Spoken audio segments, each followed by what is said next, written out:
कि हिंदुओं के लिए है प्लेसेस ऑफ वर्शिप एक्ट। यानी अगर आपको ये लगे कि आपके धर्म स्थल भी किसी चीज के ऊपर दबा के आपका धर्म स्थल दबा है तो आप कोर्ट नहीं जा सकते। और मुस्लिमों के लिए वक्फ बोर्ड एक्ट कि अगर वो क्लेम कर दें कि जमीन आपकी है तो भी आप कोर्ट नहीं जा सकते।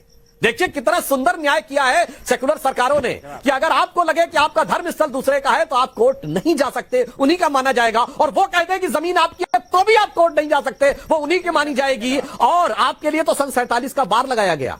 मगर वक्फ बोर्ड में अगर कहते फला नवाब ने 300 साल पहले दिया था तो जमीन उनकी, फला बादशाह ने 400 साल पहले दिया था तो जमीन उनकी, 150 साल पहले दिया था तो जमीन इनकी। ये जो अद्भुत न्याय किया है, क्या संविधान की रक्षा की है, अद्भुत रक्षा की है। मैं दर्शकों के विवेक पे छोड़ता हूं और सारे प्रमुख दर्शकों से कहता हूं प्लेसेस ऑफ वर्शिप एक्ट भी पढ़िए और वक्फ बोर्ड का चेंज किया हुआ एक्ट 2013 का पढ़िए, फिर आपको समझ में आएगा कि इस देश में शरिया को सुप्रीम कोर्ट से ऊपर किया गया है। इसीलिए 2014 से पहले यह देश संवैधानिक दृष्टि से आंशिक मुस्लिम राष्ट्र था। सिर्फ अटल जी के उस 6 साल के दौर को छोड़कर अब हमने उसे वास्तविक सेकुलर राष्ट्र बनाने का प्रयास किया है।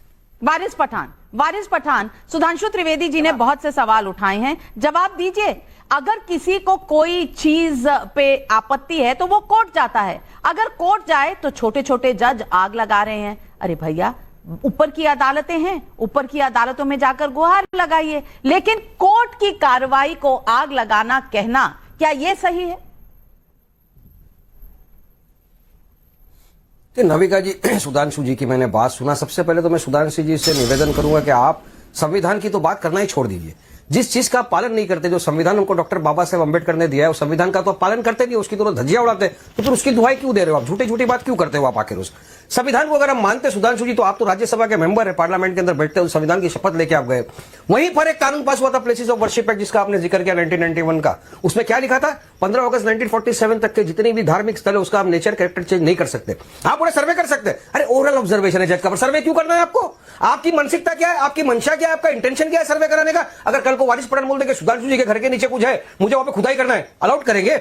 वारिस पठान बोल देंगे भाई किसी मंदिर के नीचे कुछ है, मुझे जाके वहां पे करना है, खुदाई करने देंगे आप? मानसिकता क्या, आपका मंशा क्या, ये तो पूरा देश जान गया। इसीलिए अभी आपने नविका जी इतनी बड़ी बात कर दी। 800 साल पुरानी अजमेर शरीफ की दरगाह ख्वाजा अजमेरी की, जहां पर मैं समझता हूं कि जवाहरलाल नेहरू जो पहले प्रधानमंत्री थे, वहां से लेकर आज के प्रधानमंत्री नरेंद्र मोदी तक जितने प्रधानमंत्री रहे, सबने वहां की मान्यता रखी, वहां पे सम्मान दिया, वहां पे चादरें चढ़ाई। मगर अब इनको लगता है कि वहां पे जाके नीचे खुदाई करना है इनको। तो किस दिशा में देश को लेकर जाना चाहते हो? क्यों नफरत इतनी भरी है तुम्हारे दिलों में? क्यों बीजेपी और आरएसएस नफरत फैला के देश में हिंदू मुसलमान के बीच में एक आग लगाना चाहती है? मगर आपके खुद के सर संचालक, आपके बॉस वो मोहन भगवत बोल रहे हैं कि क्या जरूरत है मंदिरों में जाके, मस्जिदों में जाके आपको शिवलिंग ढूंढने की, उसकी बात भी आप नहीं सुनते। मगर मैं पूछना चाहूंगा, उन्हीं के इशारों पे तो सब हो रहा है। वारिस पठान, आप अफवाह फैला रहे हैं, आप अफवाह फैला रहे हैं। अजमेर में खोदने की, सर्वे करने की किसी ने इजाजत नहीं दी, अभी तो नोटिस हुआ है, आप क्यों अफवाह फैला रहे हैं? सर्वे की बात कर रहा हूं, सुनिए सुनिए सुनिए सुनिए। सर्वे क्यों करना चाहते हैं सर्वे ये लोग? चलिए बताइए मेरे को, क्या जरूरत है सर्वे करने की? क्या पूरे हिंदुस्तान की हर मस्जिद का सर्वे किया जाएगा? अजमेर में कहा किसी ने सर्वे की बात कही है? आपने अजमेर का नाम लिया तो अजमेर में सर्वे की कोई बात ही नहीं है। की बात करते, हमने हमारा वजू खाना खो दिया।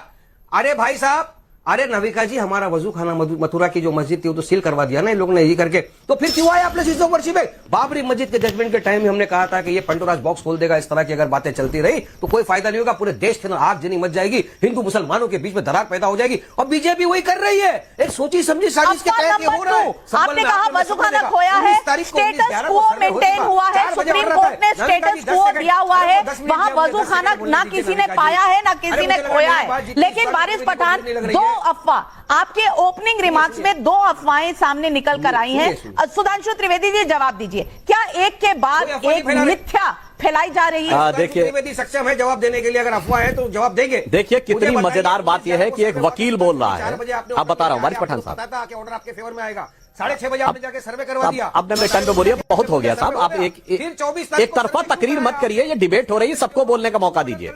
जी बोलिए सुधांशु जी। जान लेनी 6 मुसलमानों की। अब देखिए जवाब देता हूं। देखिए नाविका जी, लग ही नहीं रहा है कि एक वकील बोल रहा है। और देखिए लेफ्ट लिबरल सेकुलरिस्ट और रैशनलिस्ट जो हमेशा कहते थे सबूतों पे तय करो, वो कहते हैं अब सर्वे भी नहीं होना चाहिए।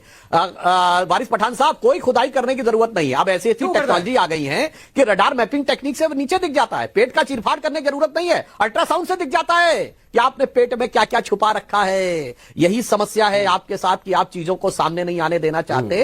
अरे भाई, कौन कह रहा है कि आप अपनी वल्दियत बदल लीजिए, जो स्वरूप है वही रखिए, बस ये पता तो चल जाए असली वल्दियत क्या है। यहां समस्या यह महोदय कि अब नई नई टेक्नोलॉजी आती चली जा रही है, खुदाई पे ये पता करने में लोगों की जान लेंगे के ऊपर, जब पता करने में लोगों की जान लेंगे, मुसलमानों को मार डालेंगे, तो बगैर खुदाई के पता लग गया। चिंता मत करिए, कुछ समय में ऐसी टेक्नोलॉजी भी आ जाएगी कि सैटेलाइट से भी पता लग जाएगा नीचे क्या है, ड्रोन से पता लग जाएगा नीचे क्या है। चिंता मत करिए मेरे भाई, जैसे 40 साल पहले कौन किसका बाप है ये यकीनी मामला था, डीएनए टेस्ट से चंद दिनों में पता लगता है। और नाविका जी ऑन द लाइटर नोट में कहूंगा, इनको दर्द इस बात का हो रहा है कि अंततः अगर सर्वे, जांच और साइंटिफिक जांच हो गई तो, ऑन द लाइटर नोट कहता हूं, पुरानी फिल्म थी ना कि अमर अकबर एंथोनी, अमिताभ बच्चन और ऋषि कपूर और विनोद खन्ना जी की, आखिर में अमर अकबर एंथोनी तीनों का बाप किशन लाल ही निकला था। तो आखिर में इनको इस बात का डर है कि सब कुछ किशन लाल का ना निकल जाए, इसलिए पेट में दर्द हो रहा है। मेरे भाई मैं तो ईमानदारी से कहना चाहता हूं, और बातें ऐसे नहीं कि कोई दावा कर देगा कि जाके मैं अब मंशा समझ में आई महोदय सुनिए,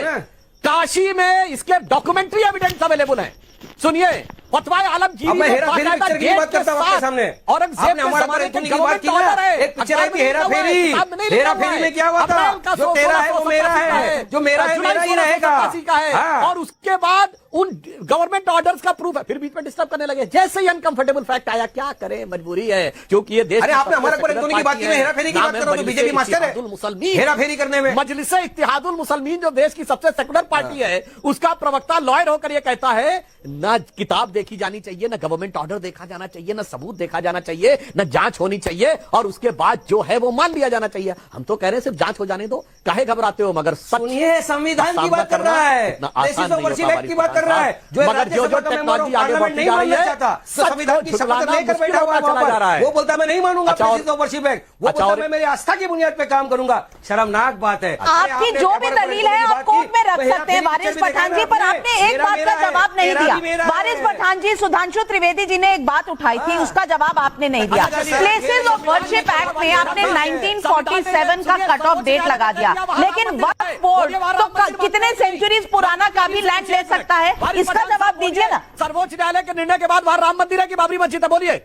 गलत गलत गलत, ऐसा किसी का भी लैंड कोई नहीं ले सकता। जो जमीन है उसका गैजेट होता है, गैजेट के बाद वो जमीन को वक्फ डिक्लेयर किया जाता है, पेपर में एडवर्टाइजमेंट होता है, उसके बाद वो वक्फ होती है। यही तो आप लोग झूठा भरम फहरा फहरा के रोज रात को 8 बजे पब्लिक को गुमराह कर रहे हो। और हमारी वक्फ की जो जमीन है, हमारे मदरसे, मस्जिदें, हमारे ऑर्फनेज सब खा जाना चाहते हैं बीजेपी, सुधांशु त्रिवेदी की पार्टी, ये आरएसएस सब। क्या बात कर रहे हैं, सब जपत क्या बात कर रहे हैं? वाराणसी में 118 साल पुराने कॉलेज को वक्फ की प्रॉपर्टी कह दिया है। वाराणसी की बात सुधांशु त्रिवेदी जी, वो वारिस पठान को नहीं दिखती?